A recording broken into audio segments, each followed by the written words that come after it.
Mientras en una humilde cueva de Judea una joven sostenía en sus brazos a un recién nacido envuelto en telas sencillas, el mundo entero se encontraba bajo el peso de imperios colosales, intrigas palaciegas y ambiciones desmedidas.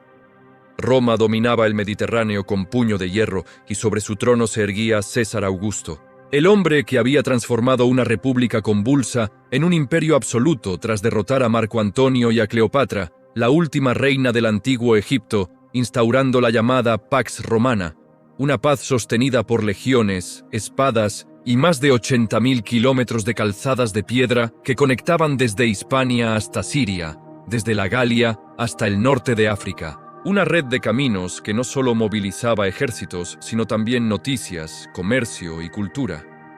Pero al este, más allá de las fronteras romanas, se levantaba otra superpotencia, el Imperio Parto, heredero de la antigua Persia, gobernado por Frates IV, un rey cuya ascensión al poder estuvo marcada por la sangre de su propio padre y de sus hermanos, un monarca brutal que encarnaba la dureza de un territorio que se extendía desde Mesopotamia hasta las puertas de la India. Entre Roma y Persia no solo existía rivalidad militar, sino un ajedrez diplomático tan sutil como letal. Y en ese tablero apareció una figura inesperada. Musa, una esclava italiana enviada como regalo diplomático, cuya inteligencia y ambición la transformaron en reina y luego en conspiradora, apartando a los herederos legítimos y envenenando al propio rey para asegurar el trono a su hijo, demostrando que mientras un niño nacía en el anonimato de Belén, en los palacios del mundo se decidían destinos con traiciones silenciosas. Al mismo tiempo, astrónomos persas observaban el firmamento con una mezcla de ciencia y misticismo, detectando una extraordinaria conjunción de planetas que interpretaron como el anuncio del nacimiento de un rey en Judea. Y así comenzaron un viaje que cruzaría desiertos y fronteras, guiados no por mapas militares, sino por una señal en el cielo. En Jerusalén, Herodes el Grande, rey impuesto por Roma, temblaba ante cualquier amenaza a su poder, consciente de que no descendía del linaje de David y de que el pueblo esperaba a un Mesías prometido por antiguas profecías, mientras los sacerdotes, encerrados en su comodidad religiosa, ignoraban la posibilidad de que la historia estuviera cambiando a tan solo unas horas de distancia en Belén. En aquel contexto, el nacimiento de ese niño no alteró de inmediato los registros imperiales ni detuvo las campañas militares, pero marcó silenciosamente un punto de inflexión invisible, porque mientras Roma consolidaba su dominio y Persia maniobraba para sobrevivir, algo infinitamente más trascendental acababa de comenzar sin que emperadores, generales o reyes pudieran imaginarlo. Lejos del Mediterráneo, al otro extremo del mundo conocido, la dinastía Han gobernaba una China monumental protegida por miles de kilómetros de muralla que serpenteaban sobre montañas como una cicatriz de piedra visible desde el horizonte. Y en su trono se sentaba un niño emperador, Ping, rodeado de protocolos, oro y aislamiento, mientras el verdadero poder lo ejercía el regente Wang Mang, un estratega calculador que tejía alianzas y eliminaba rivales con la misma sutileza con la que ofrecía discursos de humildad al pueblo, demostrando que la ambición no conocía fronteras culturales. Mientras tanto, caravanas interminables recorrían la ruta de la seda transportando seda china, especias de la India, incienso árabe, vidrio romano y manuscritos que contenían saberes milenarios, creando una red de intercambio donde no solo viajaban mercancías, sino ideas, religiones y filosofías que moldeaban civilizaciones enteras, y por una de esas arterias comerciales, la Vía Maris, pasaban ejércitos y comerciantes a pocos kilómetros de Nazaret, la aldea donde crecería el niño que había nacido en Belén, un lugar aparentemente insignificante, pero estratégicamente situado en el cruce de mundos. En Persia, el zoroastrismo hablaba de una lucha entre la luz y la oscuridad. En la India el budismo ofrecía liberación del sufrimiento. En China, el confucianismo enseñaba orden y deber. Y en el Mediterráneo los dioses griegos y romanos eran adorados con rituales fastuosos, mientras en Judea el pueblo aguardaba en silencio al Mesías prometido tras 4 siglos sin profetas, una espera cargada de expectativas políticas y espirituales. Cuando los magos finalmente encontraron al niño y le ofrecieron oro, incienso y mirra, no solo honraban un nacimiento, sino que sin saberlo, financiaban la huida hacia Egipto ante la masacre ordenada por Herodes, Un acto de violencia que evidenciaba el temor de los poderosos frente a cualquier amenaza, por pequeña que pareciera. El contraste era abrumador.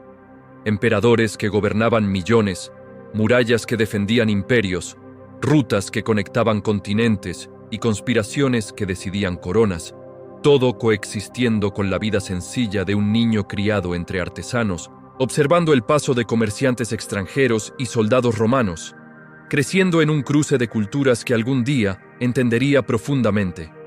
El mundo estaba saturado de religiones, filosofías y sistemas políticos, pero también de desigualdad, corrupción y sed de esperanza.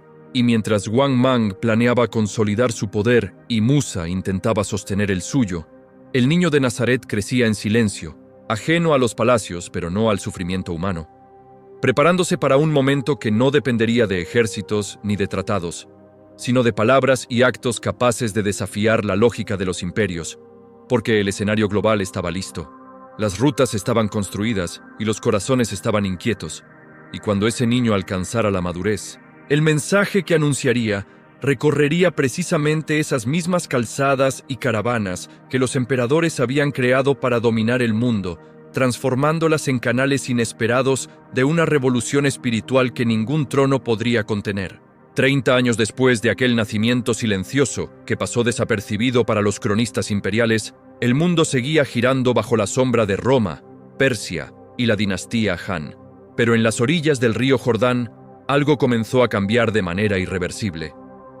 Allí, en el punto geográfico más bajo de la Tierra, a más de 400 metros bajo el nivel del mar, un hombre llamado Juan bautizaba a multitudes que confesaban sus pecados y clamaban por renovación, y entre aquella multitud apareció Jesús de Nazaret, ya no como un niño oculto en la historia, sino como un hombre decidido a iniciar una misión que no estaría sostenida por espadas, sino por verdad. Cuando descendió a las aguas del Jordán y emergió de ellas, no fue un acto político ni un gesto simbólico vacío. Fue el inicio público de un ministerio que confrontaría estructuras religiosas, expectativas nacionales y poderes establecidos. Inmediatamente después, se internó en el desierto de Judea durante 40 días, enfrentando hambre, soledad y tentación en un escenario áspero donde el silencio pesa más que cualquier multitud, y allí rechazó atajos de poder y gloria, dejando claro que su reino no se establecería mediante pactos con la ambición ni alianzas con la oscuridad. Al regresar a Galilea, comenzó a hablar de un reino diferente, no uno que desplazara a César Augusto ni que sustituyera a los procuradores romanos, sino un reino que transformaba el corazón humano desde adentro. Y esa propuesta desconcertó tanto a pescadores como a sacerdotes. Llamó a hombres comunes, trabajadores del lago, recaudadores de impuestos despreciados, jóvenes sin prestigio académico ni influencia política, y les propuso seguirlos sin garantías materiales, prometiéndoles que serían pescadores de hombres. Caminó por aldeas olvidadas, tocó leprosos que nadie se atrevía a mirar, devolvió la vista a ciegos, hizo caminar a paralíticos y pronunció palabras que resonaban como un eco antiguo en la memoria de Israel, hablando del amor al enemigo, del perdón ilimitado y de la humildad como verdadera grandeza. Mientras tanto, en ciudades como Séforis y Cafarnaúm, bajo la vigilancia de guarniciones romanas y la mirada recelosa de líderes religiosos, las multitudes crecían hasta abarrotar calles y colinas, obligándolo a predicar desde barcas o montañas. Cada milagro encendía esperanza en los pobres y sospecha en los poderosos. Cada enseñanza desafiaba interpretaciones rígidas de la ley y dejaba al descubierto la hipocresía espiritual de quienes habían convertido la fe en un sistema de control. Y así, mientras Roma seguía construyendo carreteras para consolidar su dominio y las caravanas continuaban cruzando la ruta de la seda llevando especias y seda, una revolución silenciosa se gestaba en los caminos polvorientos de Galilea. Una revolución que no necesitaba ejércitos porque se extendía a través de testimonios, miradas restauradas y vidas transformadas, preparando el escenario para un enfrentamiento inevitable entre la esperanza que él encarnaba y el temor que dominaba a quienes no estaban dispuestos a perder su poder. La tensión alcanzó su punto máximo cuando Jesús decidió dirigirse a Jerusalén durante la Pascua, la festividad que conmemoraba la liberación de la esclavitud en Egipto, y que llenaba la ciudad de peregrinos, comerciantes y soldados romanos vigilando cualquier indicio de revuelta. Antes de entrar, en Betania, realizó un acto que desató una ola imposible de contener.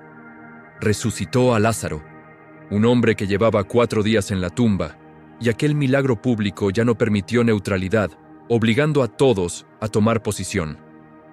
Cuando descendió del Monte de los Olivos montado en un pollino, la multitud lo recibió con palmas y gritos de «Hosana», proclamándolo rey.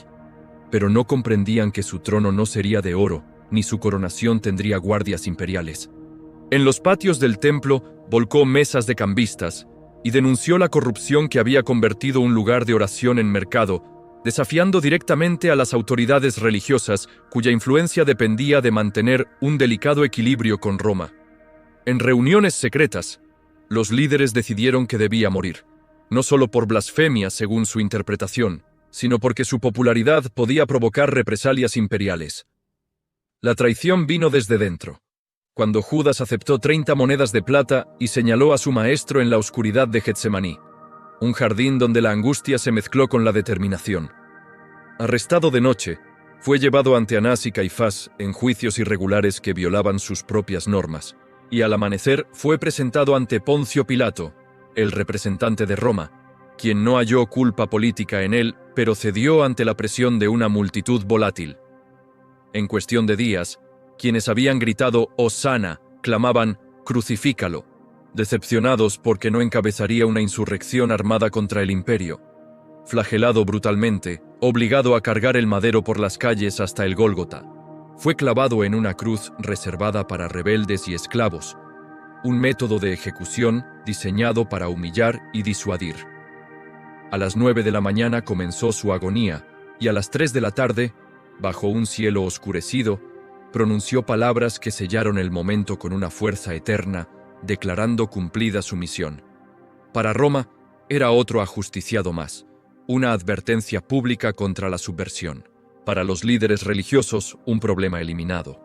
Para sus discípulos, un desastre incomprensible. Pero la historia no se detuvo en la cruz, porque aquel acto que parecía el final absoluto se convertiría en el giro más inesperado de la narrativa humana, el punto en el que la derrota aparente comenzó a transformarse en victoria, preparando el escenario para un desenlace que rompería la lógica política del mundo antiguo y alteraría el curso de los siglos, demostrando que incluso el imperio más poderoso no podía contener aquello que estaba a punto de suceder. El amanecer del tercer día no parecía distinto a otros en Jerusalén, pero el silencio que envolvía la ciudad estaba cargado de una tensión invisible, como si la historia misma contuviera el aliento. Los discípulos permanecían escondidos, con puertas cerradas y esperanzas rotas, recordando las promesas de un reino que ahora parecía desvanecido entre sombras y miedo. Mientras los soldados romanos custodiaban una tumba sellada con una piedra monumental, convencidos de que habían extinguido otra chispa de rebelión. Sin embargo, antes de que el sol alcanzara su punto más alto, algo imposible sucedió. La piedra fue removida, no para que alguien saliera con estruendo militar, sino para revelar un sepulcro vacío. Y ese vacío comenzó a llenar el mundo con una noticia que nadie estaba preparado para procesar. Mujeres que habían ido a ungir un cuerpo regresaron hablando de ángeles y vida. Pedro y Juan corrieron con incredulidad y hallaron lienzos cuidadosamente colocados. Y poco después, en habitaciones cerradas por temor, el mismo Jesús se presentó vivo ante ellos, no como un espectro ni como un recuerdo, sino como presencia tangible que comía con ellos y mostraba heridas que ahora eran símbolos de victoria. Durante 40 días apareció en Jerusalén, en Galilea y en caminos rurales como el de Emaús, donde corazones ardían al comprender que las Escrituras señalaban precisamente hacia ese desenlace. Más de 500 personas afirmaron haberlo visto, y ese testimonio colectivo se convirtió en una fuerza imposible de silenciar. Roma, experta en aplastar movimientos ejecutando líderes, no supo cómo reaccionar ante seguidores que, lejos de dispersarse, hablaban con una convicción que desafiaba amenazas. El miedo se transformó en audacia cuando, 50 días después, en la fiesta de Pentecostés, un estruendo como de viento recio llenó la casa donde estaban reunidos y lenguas de fuego parecieron posarse sobre ellos, impulsándolos a salir a las calles, proclamando que la muerte había sido vencida. Peregrinos de distintas regiones escuchaban el mensaje en sus propias lenguas, y en un solo día, 3.000 personas fueron bautizadas, iniciando un movimiento que no dependía de templos monumentales ni de espadas afiladas, sino de una fe encendida por la certeza de haber visto al resucitado. Aquel pequeño grupo de pescadores y cobradores de impuestos comenzó a recorrer las mismas calzadas romanas que habían sido construidas para consolidar el imperio, transformándolas en vías de expansión espiritual. En ciudades estratégicas como Antioquía, Éfeso, Corinto y Roma, surgieron comunidades que proclamaban un reino diferente, uno que no anulaba la autoridad civil, pero que desafiaba la idolatría del poder absoluto. Mientras emperadores como Tiberio y luego Nerón gobernaban desde palacios ornamentados, creyendo que la historia les pertenecía, en casas humildes se compartía pan y se hablaba de esperanza eterna. Y el mensaje cruzaba fronteras gracias a comerciantes, soldados convertidos y viajeros que llevaban algo más valioso que oro o seda. Llevaban convicción. Lo que comenzó en una tumba vacía empezó a reconfigurar la identidad de personas de todas las clases sociales, desde esclavos hasta funcionarios. Y aunque la persecución no tardó en llegar, lejos de extinguir el fuego, lo esparció aún más, porque cada intento de silenciarlo multiplicaba la determinación de quienes creían que la resurrección no era mito, sino el eje central de una nueva era. La lógica del mundo antiguo dictaba una regla implacable. Elimina al líder y el movimiento muere, pero con Jesús ocurrió lo contrario, porque su muerte no desintegró a sus seguidores, sino que los impulsó a una misión global que ningún estratega imperial habría anticipado. Felipe predicó en regiones de Siria y Asia Menor. Tomás llegó hasta la India. Andrés alcanzó Grecia. Mateo llevó el mensaje hacia Persia y Etiopía. Y Pablo, el antiguo perseguidor transformado en apóstol, recorrió miles de kilómetros por mar y tierra, enfrentando naufragios, cárceles y azotes, fundando comunidades en puntos neurálgicos del imperio, entendiendo que las rutas comerciales y las ciudades portuarias eran nodos estratégicos para expandir una fe que no distinguía entre judíos y gentiles.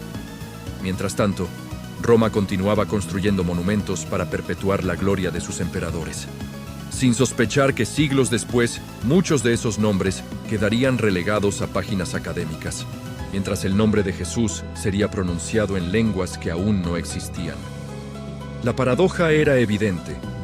Un carpintero de Nazaret, ejecutado como criminal, estaba influyendo más profundamente en la historia que los hombres que habían firmado su sentencia. El mensaje cruzó el Mediterráneo, atravesó Europa, penetró África del Norte y con el tiempo alcanzó tierras que ni Augusto ni los Han imaginaron, transformando culturas, inspirando arte, legislación y conceptos de dignidad humana que redefinieron sociedades.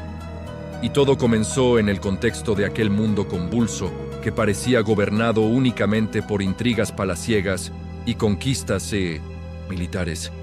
La cruz, instrumento de humillación, se convirtió en símbolo de esperanza, y la tumba vacía en el punto de partida de una narrativa que partió la historia en dos, antes y después.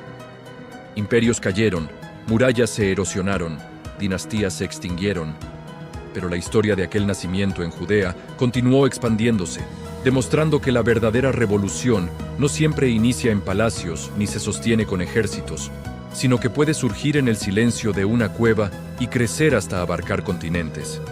El desenlace no fue simplemente la supervivencia de un movimiento religioso, sino la irrupción de una fe que desafió la muerte misma y reconfiguró la esperanza humana. Y así, mientras el eco de los pasos romanos se perdió en las piedras de sus calzadas y las caravanas dejaron de recorrer antiguas rutas imperiales, la historia de Jesús siguió viva, transmitida de generación en generación, no por decreto de emperadores, sino por convicción personal, recordándonos que en el momento en que nació, el mundo estaba preparado sin saberlo para un cambio irreversible, un giro que transformaría imperios, atravesaría siglos y continuaría resonando hasta hoy, invitando a cada nueva generación a preguntarse si aquel acontecimiento que ocurrió en el rincón más improbable del mapa fue en realidad el centro mismo de la historia. cuando observamos el escenario del mundo en el momento en que nació Jesús, comprendemos que no apareció en una época sencilla ni en un rincón aislado del planeta, sino en el centro de un sistema global dominado por imperios colosales, intrigas políticas, religiones milenarias y rutas comerciales que conectaban continentes.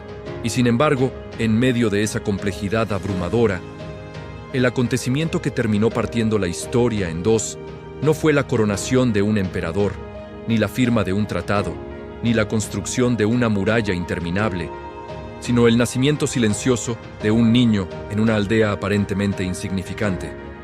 Roma tenía legiones invencibles, Persia tenía sabios astrólogos, China levantaba murallas monumentales y las caravanas cruzaban la ruta de la seda transportando riquezas incalculables.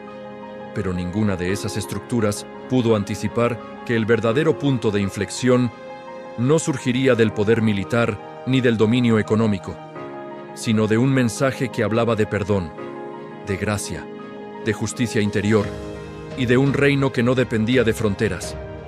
Y esa es la paradoja que hoy sigue desafiándonos, porque vivimos en un mundo que, aunque tecnológicamente más avanzado, continúa obsesionado con la influencia, el control, la visibilidad y la supremacía, creyendo que el impacto se mide en cifras, seguidores, armas o capital. Cuando la historia demuestra que lo que transforma civilizaciones no siempre nace en los centros de poder, sino en los corazones dispuestos a vivir una verdad profunda. Aquel niño creció bajo la sombra de imperios que parecían eternos, y sin embargo, fueron esos imperios los que terminaron desvaneciéndose mientras su mensaje cruzaba océanos y generaciones, recordándonos que la fuerza más poderosa no es la imposición, sino la convicción. No es la violencia, sino el sacrificio. No es el miedo, sino el amor. El mundo de entonces estaba lleno de preguntas sobre el sentido de la vida, el bien y el mal, la muerte y la eternidad. Y 2000 años después, seguimos haciéndonos las mismas preguntas, buscando significado en medio de crisis, guerras, incertidumbres y cambios vertiginosos, lo que demuestra que el ser humano puede evolucionar en tecnología, pero sigue teniendo la misma necesidad de esperanza. Por eso, al mirar aquel contexto histórico tan intenso y compararlo con nuestra realidad actual, la reflexión es inevitable. Si en el momento más convulso del mundo antiguo pudo surgir un mensaje capaz de atravesar imperios y siglos, entonces ningún contexto adverso puede impedir que una verdad auténtica transforme vidas hoy. Quizás el impacto más grande de esta historia no sea solo lo que ocurrió hace 2000 años, sino lo que puede ocurrir ahora en cada persona que escucha, porque la historia no se detuvo en la cruz ni en la tumba vacía. Continúa escribiéndose en decisiones cotidianas, en actos de compasión, en valentía frente a la injusticia y en la disposición de vivir con propósito. El nacimiento de Jesús no solo dividió el calendario en antes y después, también desafía a cada generación a decidir en qué lado de esa línea quiere vivir. Si del lado del poder que se impone y se desvanece, o del lado de la verdad que permanece. Y esa es la pregunta que queda flotando mientras termina este relato. Si los imperios más poderosos no pudieron detener lo que comenzó en una cueva de Judea, ¿qué podría suceder si hoy permitimos que ese mismo mensaje vuelva a encender esperanza en medio de nuestro propio mundo convulsionado?